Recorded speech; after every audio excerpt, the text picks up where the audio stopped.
Tema 4. Diversificación de las especies. En el presente tema alcanzaremos los siguientes objetivos. 1. Aproximación a la teoría evolucionista. ¿Qué es la evolución? Origen de la teoría. 2. Pruebas que sustentan la teoría evolucionista de las especies. 3. Definición de especie. 4. ¿Qué es la especiación? Modelos principales de especiación. 5. Clasificación de la vida. 6. Principales eventos en la historia biológica que permitieron la diversificación de la vida en la Tierra. La teoría evolucionista tiene un origen que probablemente no sea desde un solo autor como comúnmente se piensa, sino que es un constructo colectivo y temporal de las ideas relacionadas de varios autores y que finalmente fue expuesta y popularizada con algunos aportes por el famoso Charles Darwin. Como vemos en el gráfico, la teoría evolucionista ha variado en forma desde los aportes de Buffon en 1700 hasta la consolidación de la teoría evolutiva moderna, pasando por Cuvier hasta Liel. Son varios sus mentores. Linneo, Lamarck, Erasmus y otros grandes científicos habían teorizado acerca de lo que por entonces se llamaba transmutación de las especies. Sin embargo, si tuviéramos que establecer a los dos pensadores más importantes, tendríamos que citar a Wallace primeramente.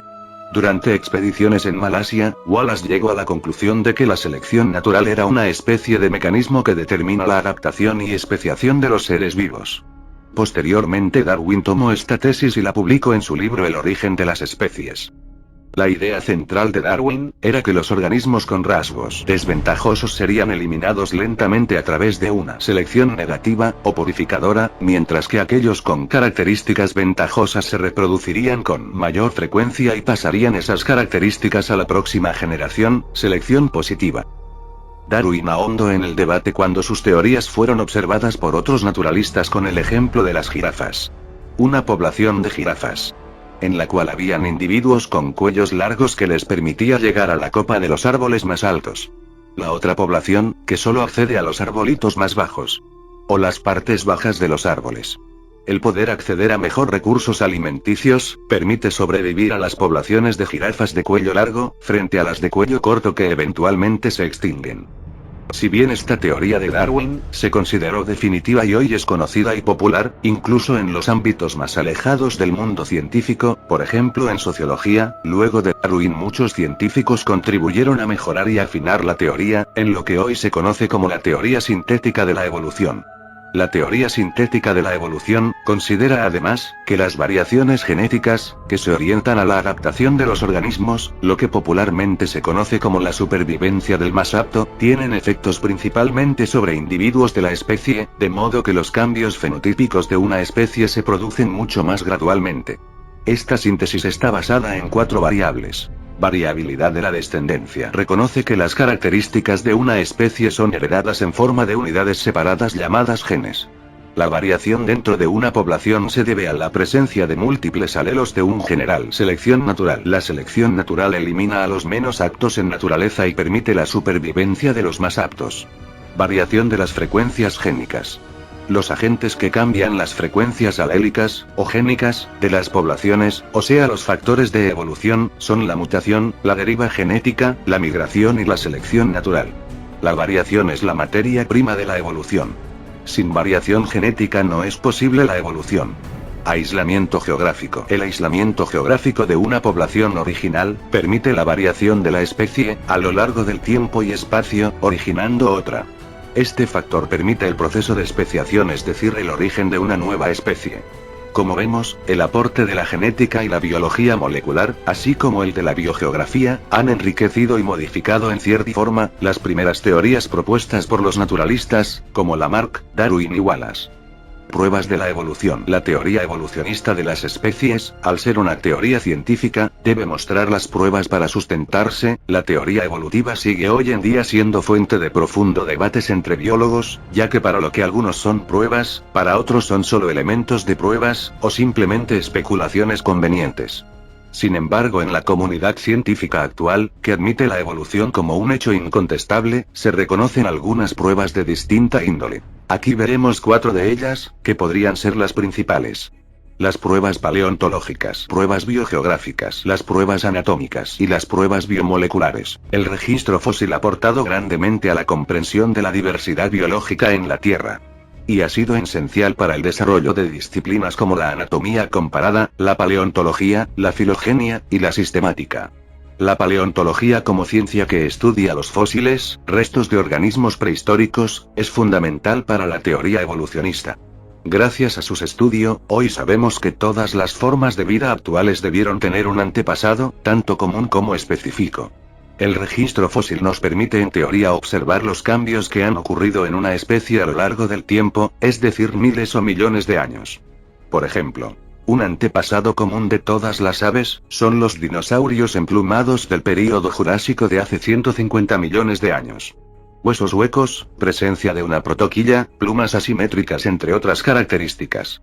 Sabemos hoy gracias a la paleontología que en el período carbonífero, hace 425 millones de años, aparecieron las primeras libélulas, así se evidencia al estudiar los fósiles de estos artrópodos, que muestran estructuras anatómicas muy similares a las formas actuales.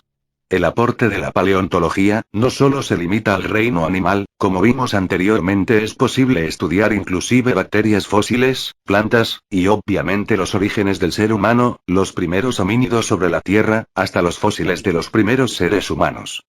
Pruebas biogeográficas evolutivas. La biogeografía es una especialidad de la biología que estudia la distribución de los organismos en la Tierra, el por qué están allí, cuál es su alcance, por qué no puede una especie estar en otra parte del globo, porque algunas especies solo habitan en una zona del planeta Tierra, etc. Las pruebas biogeográficas nos dicen que especies emparentadas habitan distintos puntos geográficos del planeta. Muchas de las especies de hoy en día que habitan una parte de la Tierra como por ejemplo el tapir en Sudamérica, tienen parientes muy cercanos en el Asia con el tapir malayo. Es probable que hayan tenido un antepasado común que debido a la separación geográfica originó una nueva especie al otro lado del mundo. Otro ejemplo claro son los marsupiales que actualmente no se ha establecido el origen definitivo de este grupo de mamíferos, pero que están presentes solo en América del Sur, parte de Norteamérica y en Australia. El por qué no están en África, se deba probablemente, a la deriva continental que sucedió transportando al grupo original de mamíferos hasta lo que sería América. Pruebas anatómicas evolutivas. Podríamos observar los fósiles, y estos no nos dirían mucho si no fuera por el aporte de la anatomía comparada. La anatomía desde Grecia con Aristóteles, hasta su gran desarrollo interdisciplinario con Georges Cuvier, padre de la anatomía comparada. Cuvier observó que las estructuras de los animales modernos, tenían sus semejanzas con algunos restos de animales fósiles. Para que un animal desarrollase colmillos, debía haber sido un gran depredador, es decir, debió haber utilizado estas formas para desgarrar carne. Si un animal presentaba uñas desarrolladas, pero no presentaba colmillos en su mandíbula, debía ser herbívoro y habría utilizado las uñas para excavar o extraer raíces. La anatomía comparada ha realizado aportes a la teoría del origen de los primeros tetrápodos, los primeros cuadrúpedos terrestres. Al observar la estructura ósea, en las aletas de un grupo de peces primitivos, se establece que éstas serían perfectamente funcionales para salir a tierra y desplazarse sobre ella, derivando posteriormente y luego de sucesivas adaptaciones, en los primeros anfibios. Otro ejemplo claro de aplicación de anatomía comparada, es en el estudio del origen de las aves. El estudio estructural de los primeros fósiles de dinosaurios emplumados, comparados con la anatomía de las aves modernas, arrojaron luz sobre el desarrollo del ala, y de las plumas. Pruebas bioquímicas evolutivas. Si bien esta supuesta prueba no es la más utilizada como fundamento en la actualidad, aún persiste como elemento demostrativo que a nivel bioquímico también es posible agrupar o distanciar a los organismos en la Tierra.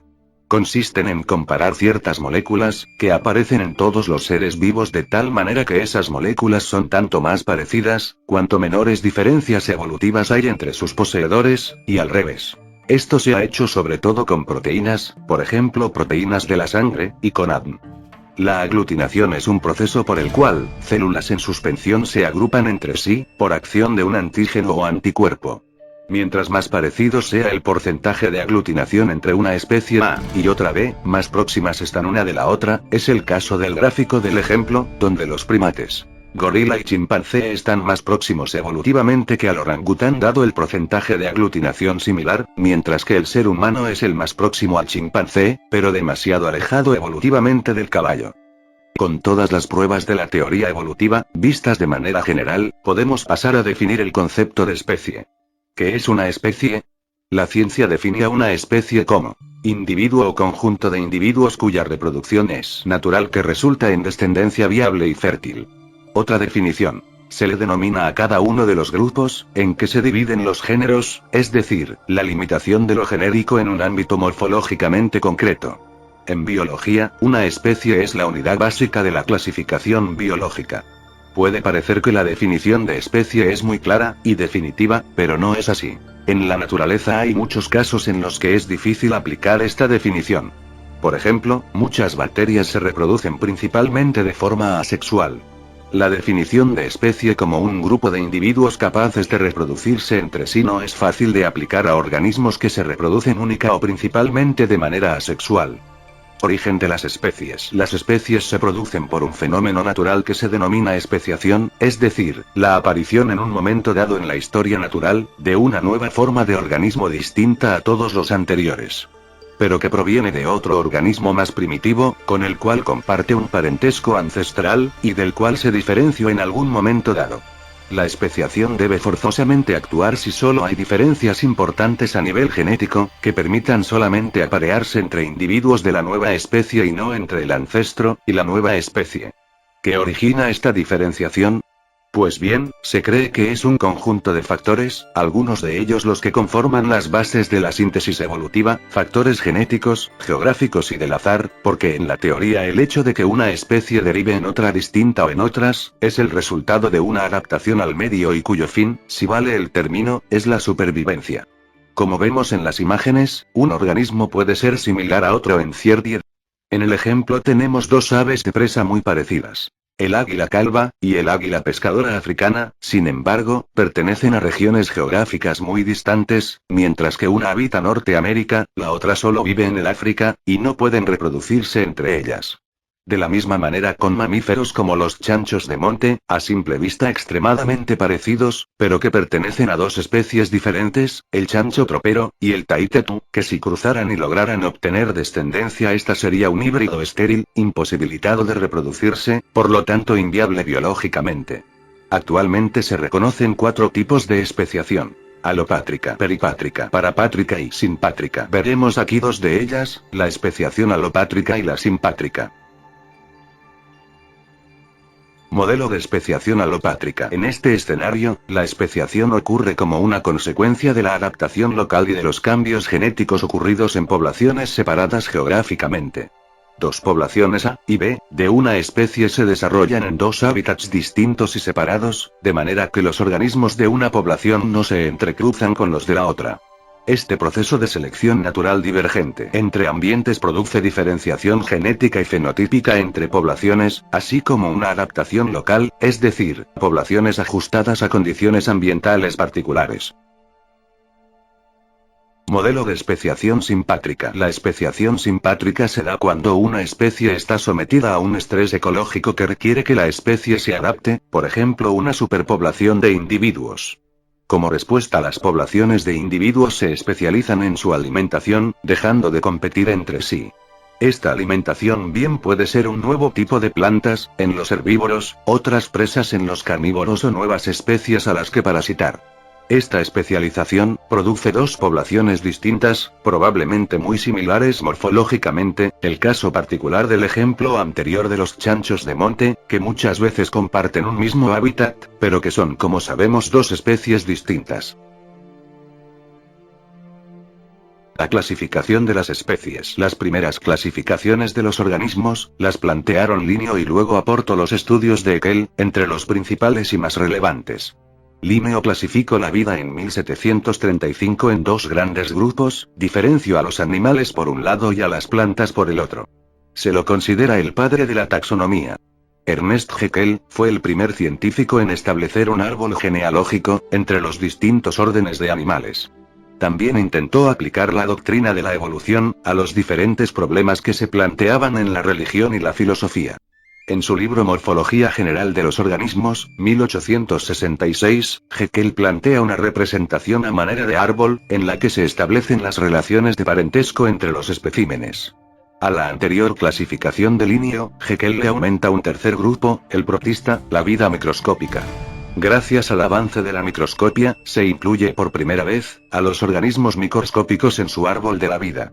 Posteriormente otros sistemas de clasificación fueron apareciendo, planteándose en el mundo científico, como podemos observar entre cada sistema, el tiempo se reduce notablemente, esto se debe en parte al avance tecnológico en campos como la biología molecular, la genética, la paleontología entre otros. En 1937 Chatón propone dos imperios, que se denominarían dominios luego.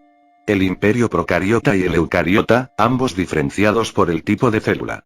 Copeland en 1956 establece 4 reinos: el monera, el protista, plantas y animales. Whittaker en 1969 propone 5 reinos en los que el quinto es el reino fungi, hongos anteriormente tomado como pertenecientes al reino de las plantas. Woos y colaboradores en 1977 establece 6 reinos agregando a los grupos Eubacteria y Archaeobacterias. En 1990 Woos revisiona su sistema y finalmente propone 3 dominios en base al tipo celular: bacteria, arcueas y eucariotas. El sistema de Woos está aceptado actualmente por la comunidad científica con relativo consenso. Es el más utilizado por la taxonomía y en la divulgación científica. La clasificación moderna de la vida. El sistema actual de clasificación de Woos y colaboradores reconoce 3 dominios y 6 reinos. Dominio bacteria, y su reino bacteria, que incluye todas las bacterias conocidas, patógenas y no patógenas. Dominio arquea, y su reino arqueas o arqueobacterias, bacterias primitivas, por lo general extremófilas. Dominio eucaria, o eucariota, con 4 reinos. Reino protistas o protozoos, reino plantas, reino animales y reino hongos. En el año 2004, Cavalier-Smith propuso la inclusión de un 7º reino en el dominio eucariota, el de los cromistas, organismos unicelulares de vida libre. Sin embargo, esta propuesta continúa en debate. Utilizando el sistema de Woos de la clasificación de los grupos de vida en la Tierra, podemos conocer con más detalles cada uno de ellos. Dominio arquea, reino arquea son las primeras formas de vida en la Tierra, aparece en el período precámbrico, hace aproximadamente 3.800 millones de años de antigüedad.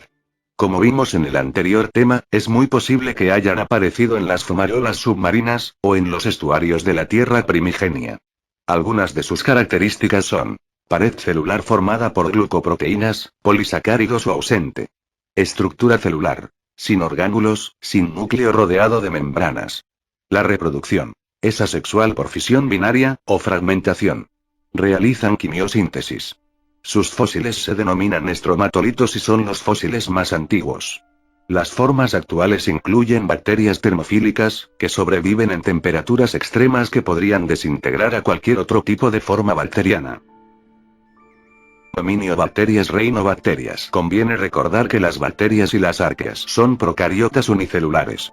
Este reino incluye todas las bacterias actuales, comunes en suelos, agua y de vida libre, que pueden formar colonias, ser patógenas o de utilización en la industria alimenticia. Características: según su necesidad de oxígeno pueden ser anaerobias o aerobias. Poseen una pared celular de peptidoglicano o ausente. La estructura celular no presenta orgánulos, rodeados por membranas y sin núcleos. La reproducción es asexual, bipartición, esporulación. Realizan fotosíntesis o quimiosíntesis. Proceso de fosilización. Las células bacterianas pueden ser reemplazadas por minerales, formando réplicas de las células una vez vivas. Estas réplicas se denominan pseudomorfos. La estructura orgánica es reemplazada por pirita, cuya composición comprende 53,48% de azufre y 46,52% de hierro. Formando fósiles de hasta 1000 millones de años como los que podemos observar en las imágenes. Dominio eucariota. El dominio eucariota incluye todos los organismos cuyas células poseen núcleo celular definido y separado del citoplasma. En este dominio están los organismos unicelulares como los protozoos, y los pluricelulares, en los que están plantas, animales y hongos. Los eucariotas poseen además organelos bien definidos con funciones específicas. Y una estructura celular más compleja que las procariotas. Mientras algunos creen que las primeras eucariotas se distanciaron de bacterias, y evolucionaron a partir de caracteres similares al de las arqueas, otros consideran que los eucariotas son el resultado de una combinación de ambos grupos. El primer eucariota fósil es la Gripania spiralis, un organismo colonial. Dominio Eucarya reino protistas. Recordemos que los protozoos son organismos eucariotas unicelulares. Los protistas o protozoos aparecen hace 1500 millones de años. Carecen de pared celular. Su reproducción es asexual. La locomoción la pueden realizar por pseudópodos, cilios y flagelos. Algunas especies poseen un citosoma abertura que simula una boca. Al ser unicelulares están compuestos de una sola célula. La mayoría de las especies de este reino son acuáticas. Protozoos comunes. En la actualidad existen unos 50.000 variedades de protozoos. Muchas especies son de vida libre, mientras que otras parasitan al hombre y a los animales, domésticos y salvajes. Las infecciones pueden ser asintomáticas o bien llevar a la muerte, dependiendo de la especie y cepa del parásito, así como de la resistencia del huésped. Los ciclos de vida son complejos en algunos de ellos, ya que presentan etapas con reproducción asexuada y otras en forma sexuada. En general, cuando se mueven libremente se denominan trofozoitos y cuando están en etapa de resistencia en quistes o protegidos dentro del citoplasma de los macrófagos se denominan amastigotes. Aquí tenemos algunos ejemplos de protozoos conocidos, todas de vida acuática. Euglena. Paramecium. Flagillaria. Espirógira. Chlorella. Y Vorticella. Protozoos de importancia en salud pública. Muchas especies de protozoos pueden infestar al hombre y producirle enfermedades. Algunos de ellos como Entamoeba histolítica, Giardia lamblia, Cryptosporidium, Balantidium coli, e Isospora belli, pueden ser transmitidos por el agua y alimentos contaminados. Otros necesitan vectores naturales como la leishmanía, transmitido al hombre por picadura de flebotomos, la enfermedad del Chagas, de importancia en salud pública en América del Sur, y especialmente en Bolivia, es producida por un protozoo flagelado el Trypanosoma cruzi, que es transmitido al hombre a través de las excretas de las vinchucas. Otras como la Trichomonas vaginalis, producen infecciones de órganos sexuales. La fauna de Ediacara. Hasta el momento hemos visto la aparición de los principales grupos que como sabemos se denominan dominios, el dominio más primitivo el de las arqueas, el dominio bacteria, y la aparición posterior del dominio eucariotas. Los eucariotas unicelulares son los protistas o protozoos, pero ¿en qué momento hacen su aparición en la historia natural de la Tierra los organismos pluricelulares? Es decir, plantas y animales. Según la paleontología y el estudio del registro fósil, el primer gran evento que marca un punto de inflexión en la biodiversidad, es la llamada fauna de Ediacara, una explosión importante de formas animales y vegetales que ocurrieron en los mares del Eón proterozoico. Durante el período precámbrico hace 635 millones de años aparecen los primeros metazoos. Es probable que el aumento del oxígeno en la atmósfera haya contribuido en gran medida. Muchos de estos metazoos experimentaban y lo hacen aún hoy, reproducción asexual por brote. Durante la explosión ediacarense aparecen los principales grandes grupos de invertebrados, muchos de ellos han sobrevivido hasta nuestros días. Por ejemplo los cnidarios, cuyos representantes son las medusas.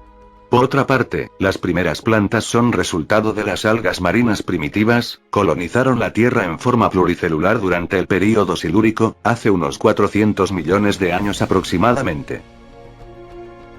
La fauna de Ediacara proviene de un gran yacimiento del Precámbrico, en una zona montañosa en la ciudad de Adelaida, Australia, conocida como Ediacara Hills.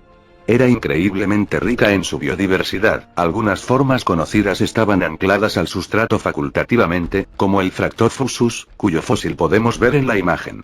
Otras de vida libre en forma de gusanos como el Microditón, o la Dixonia que tenía la forma de una especie de hoja. Todos eran invertebrados, pero todos pluricelulares. La explosión cámbrica. Otro gran evento biológico, fue el denominado explosión cámbrica. Ocurrido hace 530 millones de años. Duró 40 millones de años aproximadamente. Los mares entonces, eran cálidos y ricos en oxígeno. La fauna que apareció, conquistó nuevos nichos marinos. Fue la primera aparición de todos los grupos de invertebrados con exoesqueletos mineralizados, incluyendo los metazoos avanzados, tales como los moluscos, equinodermos, y artrópodos. Aparecen también los primeros animales que cazan a otros para alimentarse de ellos, los primeros depredadores. Finalmente también aparecen las formas de vida avanzadas, representados por los cordados. Principales grupos de organismos. Durante la explosión cámbrica, y posterior a ella, surgieron y perduraron hasta hoy, los principales grupos de organismos pluricelulares, que conquistarían los continentes casi de inmediato. En la siguiente relación filogenética entre los grupos, podemos ver que tanto hongos, como plantas aparecen en el período precámbrico. El grupo primitivo de invertebrados, es decir animales, también se registran en el precámbrico, sin embargo comienzan a diversificarse a finales de este. Para el cámbrico temprano ya teníamos a los cordados, artrópodos y nematodos. Conocemos bien este gran evento biológico, gracias a lo excelente de la conservación de fósiles marinos. Algunos representantes bien conocidos de esta fauna, podemos verlos aquí. El Phacops, un trilobite. Los trilobites eran artrópodos que habitaban aguas poco profundas. Todos los representantes de este grupo se han extinto. La opavinia, también extinto, fue un animal marino, de pequeño tamaño y aspecto extraño, con 5 ojos y una larga probóscide frontal con la cual cazaba en el lecho marino. La aparición del grupo cordados, representa otro punto de inflexión en la historia de la diversificación de la vida. Porque es el grupo que permite posteriormente, la aparición de los primeros vertebrados, animales con columna vertebral. Los primeros cordados fueron formas adaptativas provenientes de protocordados como el Picaya gracilens, cuyo fósil podemos ver en las imágenes. Este animal era un pequeño invertebrado marino en forma de pez, en cuyo dorso se desarrolló una especie de cordón que permitía la estabilidad corporal y un desarrollo nervioso más avanzado, dado que estaba unido al centro nervioso de la cabeza. Es por eso que se encuentra dentro de una categoría taxonómica llamada cefalocordados. Se cree que esa estructura permitió el desarrollo de la columna vertebral en animales más avanzados como los primeros peces. El Amphioxus es un representante vivo en la actualidad, de este grupo de protocordados. Los primeros vertebrados fueron con seguridad, peces sin mandíbulas. Los agnatos, eran peces protegidos por placas, de esqueleto cartilaginoso y sin mandíbulas. En vez de ellas poseían paneles o hendiduras para filtrar los microorganismos acuáticos de los cuales se alimentaban. Otro gran evento biológico ocurrió durante el período Carbonífero, hace 299 millones de años. Este período está caracterizado por la diversificación de los artrópodos terrestres, y el desarrollo exponencial de las plantas terrestres. El período Carbonífero estuvo caracterizado por la colonización de la Tierra, por las plantas hace 470 millones de años. Este fue el proceso responsable de los niveles de oxígeno de hoy en día. La cantidad de oxígeno en la atmósfera terrestre era de aproximadamente un 35%, un nivel mucho más alto que el actual. Esto permitió que los invertebrados terrestres, en su mayoría artrópodos, adquirieran tamaños gigantescos. Algunas especies conocidas son la Meganeura, una libélula gigante, y el Artropleura, un 100 pies de 2 metros. Como veremos más adelante, también hacen su aparición los primeros anfibios. Los niveles del mar cayeron, lo que llevó a una extinción en masa, de invertebrados marinos de aguas poco profundas. En este período aparecen las primeras plantas modernas, antecesoras de las modernas coníferas. Este período debe su nombre a los grandes depósitos de carbón que se comenzaron a formar producto de la vegetación muerta.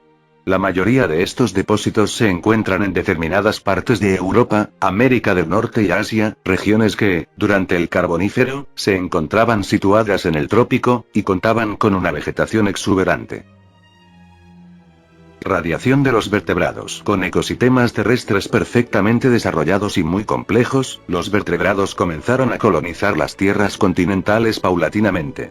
Como vimos anteriormente, los primeros vertebrados en colonizar la Tierra fueron los anfibios, que aparecen durante el período Carbonífero, y que descenderían con probabilidad de los peces mandibulados arcopterigios, cuya antigüedad está datada en 362 millones de años.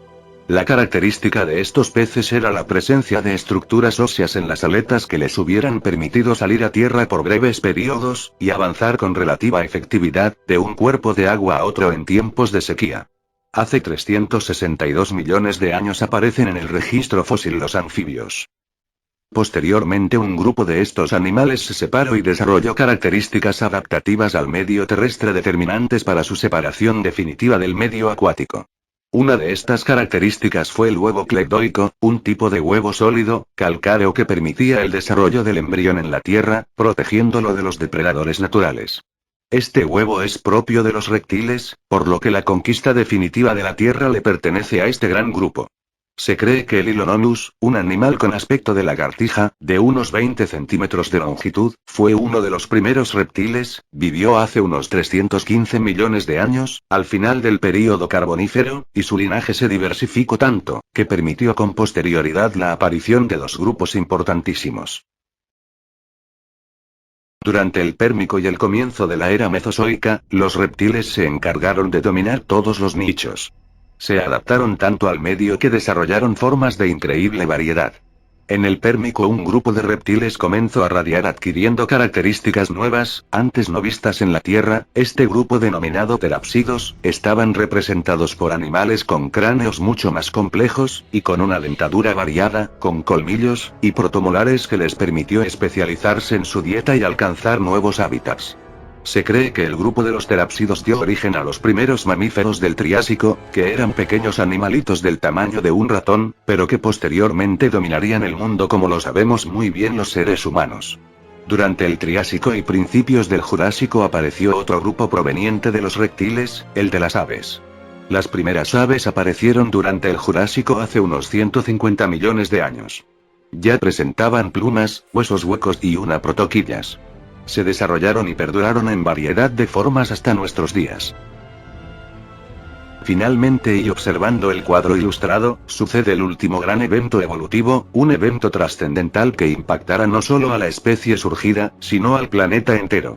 Luego de la extinción de los grandes reptiles del Mesozoico, los dinosaurios, los mamíferos que habían sobrevivido a la sombra de los reptiles, tuvieron la oportunidad de deambular a sus anchas por el mundo abandonado.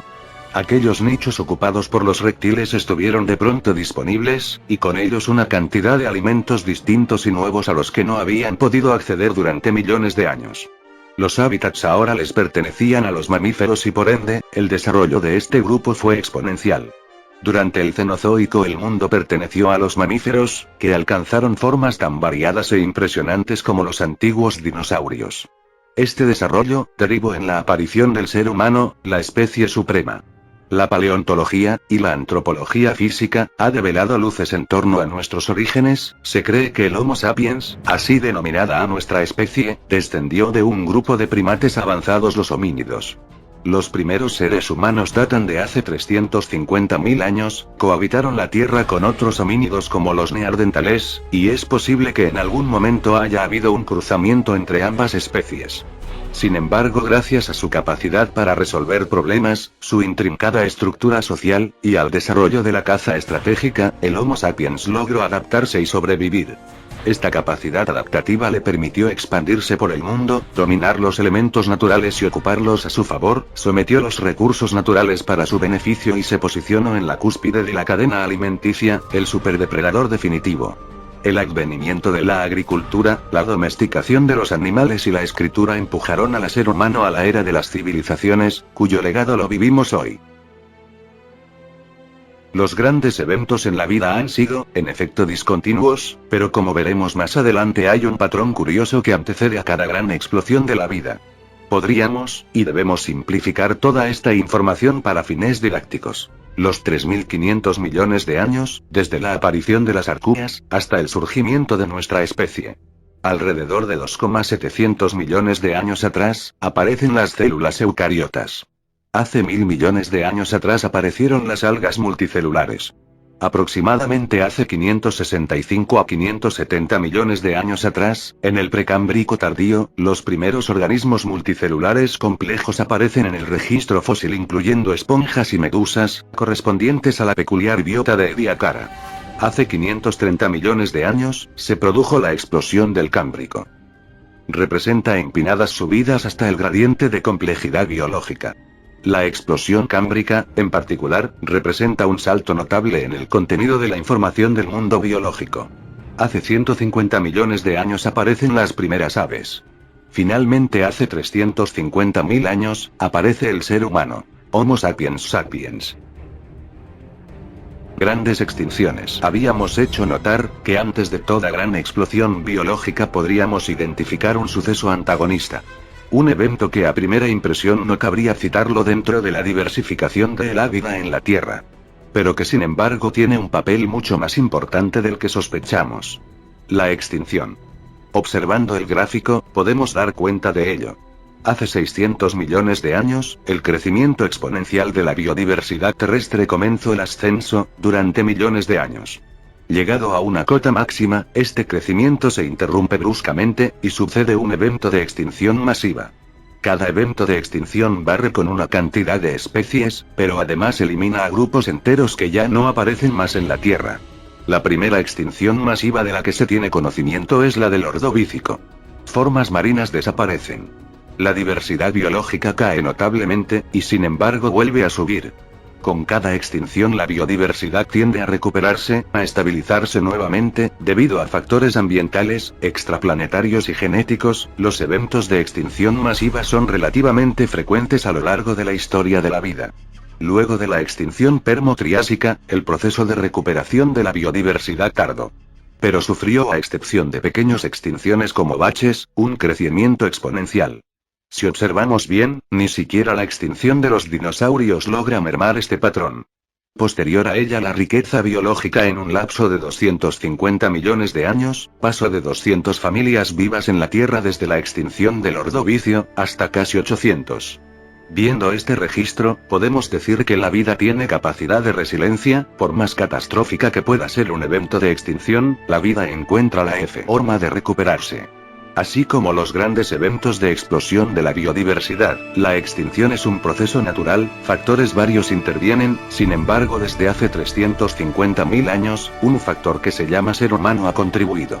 La extinción desaparece grupos enteros de organismos, pero allana el terreno para la aparición de otros. Es posible que el hombre deba su presencia en la Tierra a la extinción de los grandes reptiles. Comparar nuestra acción sobre la biodiversidad frente a extinciones como las del Ordovícico o las del Pérmico, es imposible, y probablemente nuestro impacto sea mucho menor del que hasta ahora nos han contado, y sin embargo estamos conscientes de que podemos reducir nuestro impacto sobre las demás especies. No porque sea un deber impuesto, por las políticas internacionales de la ecología radical, o por grupos que prefieren ver al hombre de vuelta en las cavernas, sino porque podemos hacerlo. Porque tenemos la capacidad. Somos la especie superior en el gran sentido de la palabra, pero que sin duda alguna. Cuando llegue nuestro evento de extinción, surgirán millones de formas vivas de nuestros restos. Porque como sabemos ahora, la vida siempre encontrará el camino para adaptarse.